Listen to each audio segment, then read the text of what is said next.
6 Russian rocket launchers, hidden inside 3 rotating firing positions, 47 kilometers behind the front line. Crew commanders who believed their rotation schedule made them invisible. They were wrong. Somewhere in the sky above them, invisible against the late afternoon glare, a Ukrainian reconnaissance drone had been watching them for 4 hours and 11 minutes. And a HIMARS launcher tucked inside a tree line 6 kilometers further west had its fire mission preloaded, coordinates locked, rockets armed. The Russian battery commanders didn't know they were already dead. They just hadn't felt it yet. What you're about to hear is not a story about luck. It's a story about the single most punishing thing you can do to an artillery formation in modern warfare. Let it think it's safe, then take everything from it in one synchronized burst. The Russian rocket regiment operating along this stretch of the southern axis had survived counter-battery fire before. They had a system. They had a rotation. They had confidence. By the time the last echo of the strike faded across the tree line, none of that would matter. I'm your host at East Alert, where we analyze the battles that change wars. Today, we're going deep into a counter-battery operation that drone operators, fire control teams, and intelligence analysts executed with precision that textbooks won't fully describe for another decade. This is the HIMARS strike that erased an entire rocket launcher battery on the southern front, and the 4 hours of silent drone surveillance that made it possible. Stay with me. The tactical story here is more complex than the explosion itself. Let's go back to where it started. The southern axis, a stretch of contested ground running roughly parallel to the Zaporizhia administrative boundary, where the front line had stabilized into a grinding war of attrition. Both sides had dug in deep. Ukrainian defensive positions, layered trenches, hardened fighting positions, concealed vehicle revetments, faced a Russian line that had spent months fortifying its own depth. Neither side was moving fast. Both sides were bleeding. In that kind of war, artillery is everything. Not tanks, not infantry assaults, artillery. The side that can suppress, destroy, or silence the other's fires wins the initiative. Russia had committed significant rocket artillery assets to this sector because they understood that equation. A battery of M31 Grad multiple rocket launch systems. Each truck-mounted launcher capable of firing 4,122 mm unguided rockets in under 20 seconds, had been operating in this area for an extended period. Their fire missions were grinding down Ukrainian defensive positions, stripping overhead cover from trenches, creating the kind of continuous suppression that keeps defenders' heads down while Russian assault elements try to advance. But the Grad battery had a problem it didn't fully appreciate. It was operating within range of Ukrainian HIMARS. The M142 high-mobility artillery rocket system had fundamentally changed the logic of the artillery war from the moment Ukraine first deployed it. A single HIMARS launcher, carrying 6 M31 GMLRS guided rockets, can deliver precision fire at ranges exceeding 70 kilometers, with a circular error probable of less than 5 meters. That last number is what matters: 5 meters. Against a vehicle that's 4 meters wide, a HIMARS strike is not artillery in the traditional sense. It's a guided missile that happens to be launched from a truck. The Russian Grad battery commanders understood this threat at an intellectual level. What they had built was a counter-tactics playbook they believed neutralized it. 3 pre-surveyed firing positions. A rotation schedule that moved the launchers between positions after every fire mission. Limited time at any single position. They calculated that Ukrainian targeting chains couldn't react fast enough to catch them mid-rotation. For a while, it had worked. Ukrainian counter-battery radar systems, including the AN/TPQ-36 Firefinder and the more advanced Q-53 counterfire target acquisition radar, had detected Grad launches repeatedly. But by the time Ukrainian fire control developed targeting solutions and HIMARS crews executed fire missions, the Grad launchers had already displaced. Hit rates against this battery had been frustratingly low. Which weapon system was most effective in Ukrainian counter-battery operations across this phase of the war? A. HIMARS. B. Artillery. C. Drones. Drop your answer in the comments, and we'll come back to why the answer is actually more complicated than any single letter. The Russian crews had a legitimate reason to feel confident. Their system was working. They were still alive. They were still firing. What they hadn't accounted for was how Ukrainian intelligence had evolved its own counter-tactic. The key insight: counter-battery radar alone was never going to solve the displacement problem. By the time a radar detects a launch, computes back azimuth to the firing point, transmits targeting data, and a HIMARS crew executes. The window for catching launchers at their firing position is measured in minutes. A disciplined crew can load, fire, and move in under 4 minutes. The radar-to-strike chain couldn't reliably beat that timeline, so Ukrainian intelligence stopped trying to beat it. Instead, they started watching the rotation cycle itself. A Grad battery doesn't appear at a firing position out of thin air. It has to travel between positions along specific routes, not random ones, because the vehicles are heavy and terrain limits their options. Pre-surveyed positions have specific characteristics: level ground capable of supporting launcher stabilizer legs, clear firing arcs, concealment from direct observation, and road access that allows rapid displacement. These requirements constrain the geometry of how a battery can operate. Ukrainian intelligence analysts, working from drone footage, satellite imagery, and signals intelligence, had spent weeks mapping the behavioral pattern of this specific battery. Where were the positions? What routes did they use?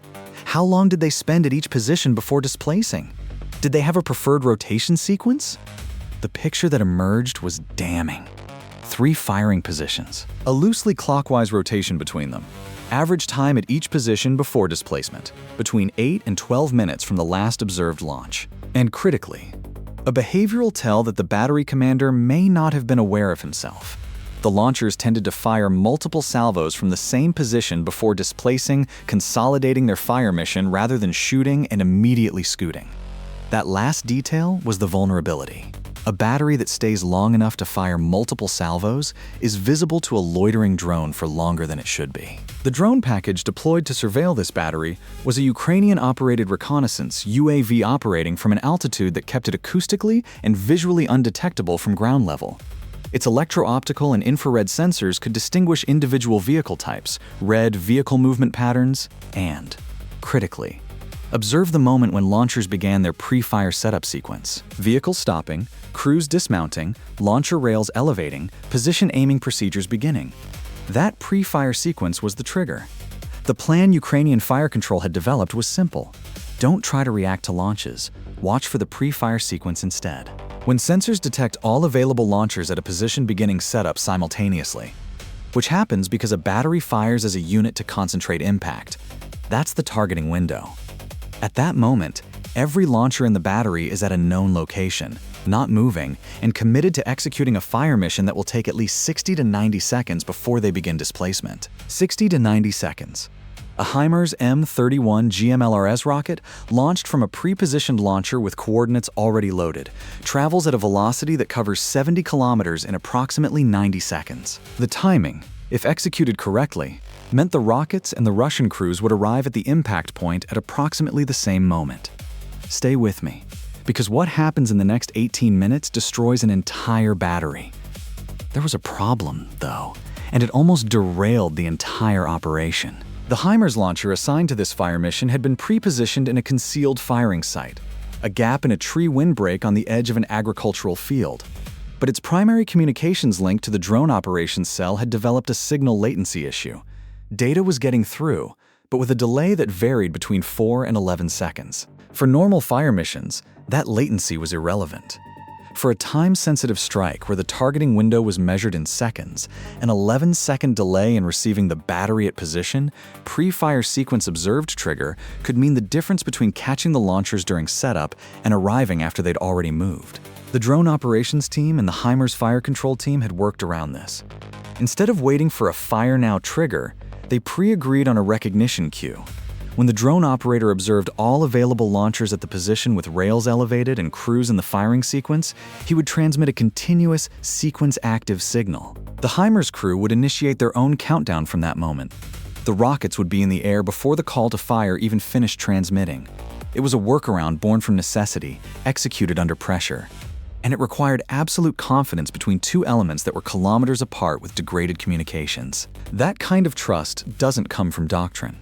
It comes from training, from previous operations conducted together, from a relationship built over months of working in the same targeting chain. Satellite imagery analysis confirmed what drone footage had been building toward for 3 days. The Russian battery was consolidating its rotation. One of the 3 firing positions, the one offering the best concealed approach route from the north, had been used twice in the previous 48 hours for heavier fire missions. The battery's rotation was showing a preference for that position during late afternoon hours, when ground-level haze reduced the effectiveness of Ukrainian observation from forward positions. The pattern suggested the battery would use that position again. Ukrainian intelligence assessed timing windows. Fire control teams updated HIMARS targeting data. The drone was retasked and sent to altitude above the most favored position. And then came the wait. The drone had been loitering for 4 hours and 11 minutes. The drone operator, sitting at a ground control station, staring at a feed that showed a tree line, a field edge, and the faint trace of a track road through the vegetation, had been watching the same static picture for most of that time. Nothing moves for long stretches. The patience required for this kind of surveillance is something that civilian analysts consistently underestimate. It's not dramatic. It's not exciting. It's 4 hours of watching a tree. During those 4 hours, the drone's sensors logged everything. The way afternoon light moved across the field edge. A civilian tractor working a distant field that briefly entered the sensor frame and was assessed as non-military within 30 seconds. A Russian soldier on foot, likely a sentry, who walked the perimeter of the position twice in the first hour, then disappeared and didn't reappear. Birds flushed from the tree line at 2 separate moments, possibly from vehicle movement on the access road to the north, possibly from nothing at all. Every anomaly noted, every detail added to the operator's log, and then the trucks came. 3 M31 Grad launchers, moving in column along the track road. The lead vehicle swung wide around a soft patch of ground.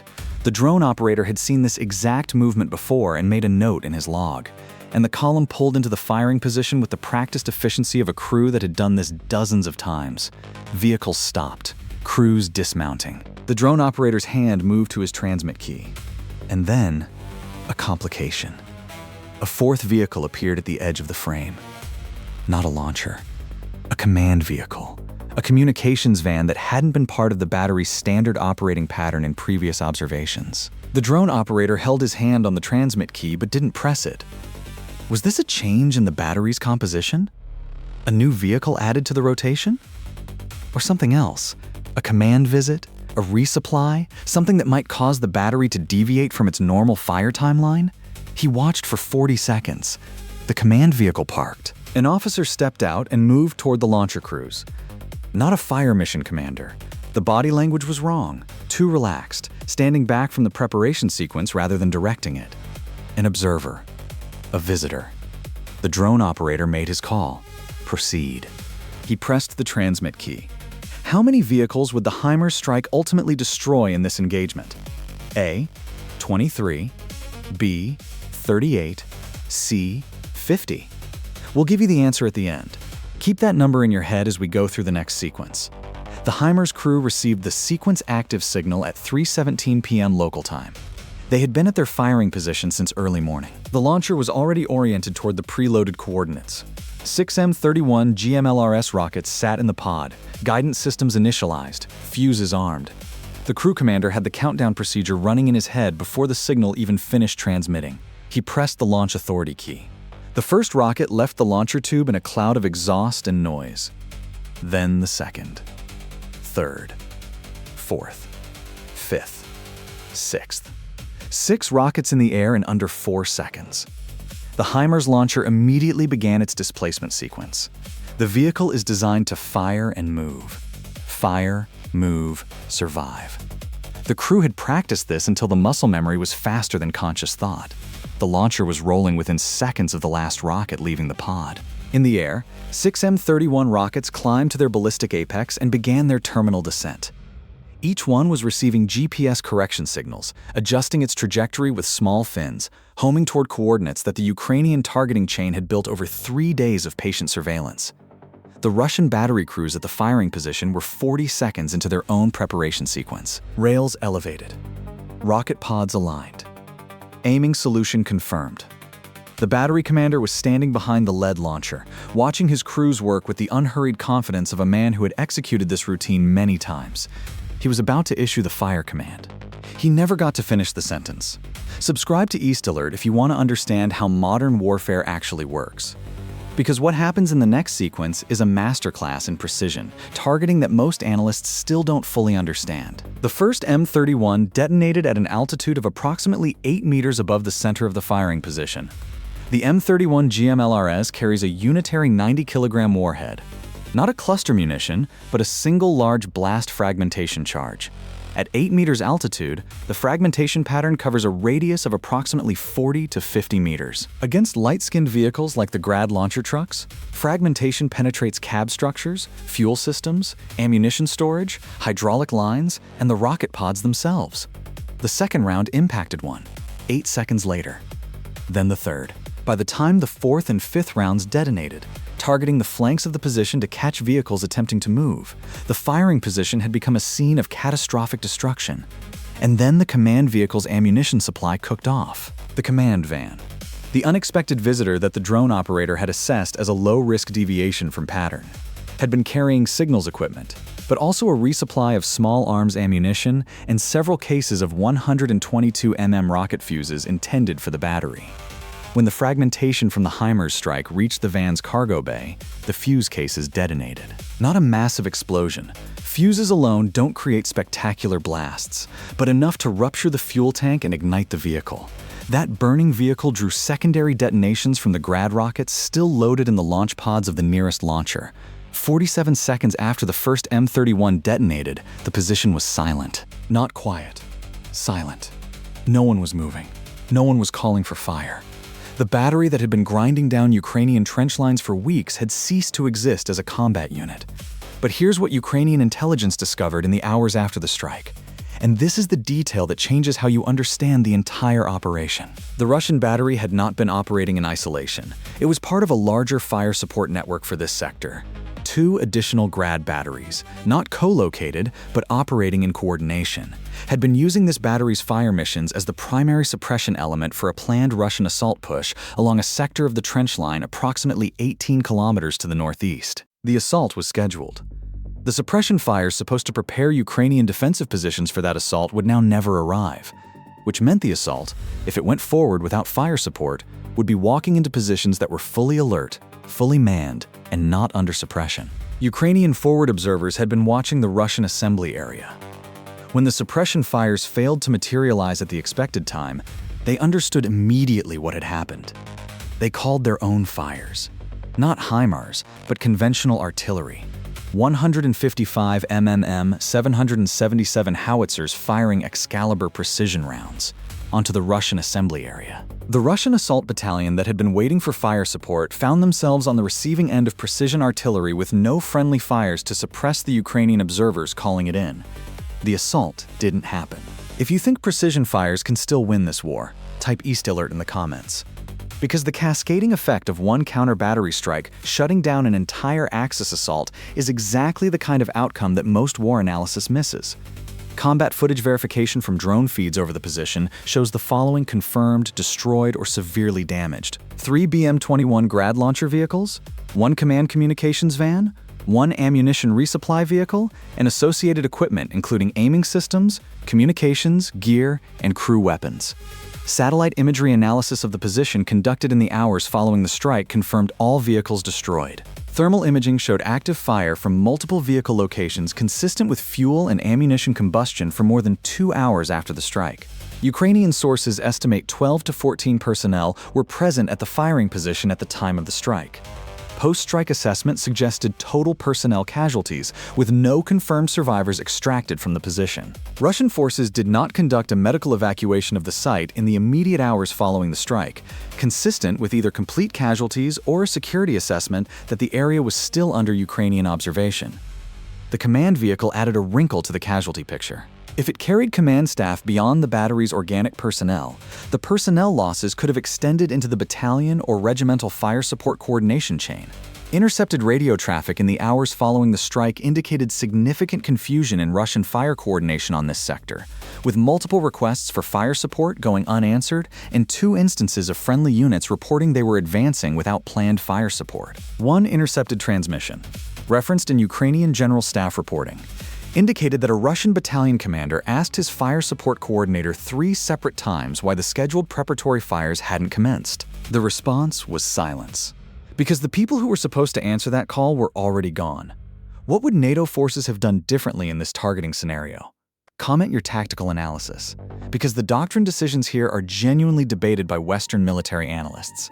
Now let's look at the tactical lessons. This operation produced things that are going to shape artillery warfare doctrine for years. Lesson 1. Counter-battery radar is a necessary but insufficient tool against a disciplined, mobile artillery force. The Russian battery survived radar-cued targeting for an extended period because their displacement discipline was good. The solution wasn't better radar. It was persistent drone surveillance that allowed pattern recognition, behavioral targeting rather than positional targeting. Lesson 2. The pre-fire setup sequence is the tactical Achilles heel of any artillery system that requires setup time before firing.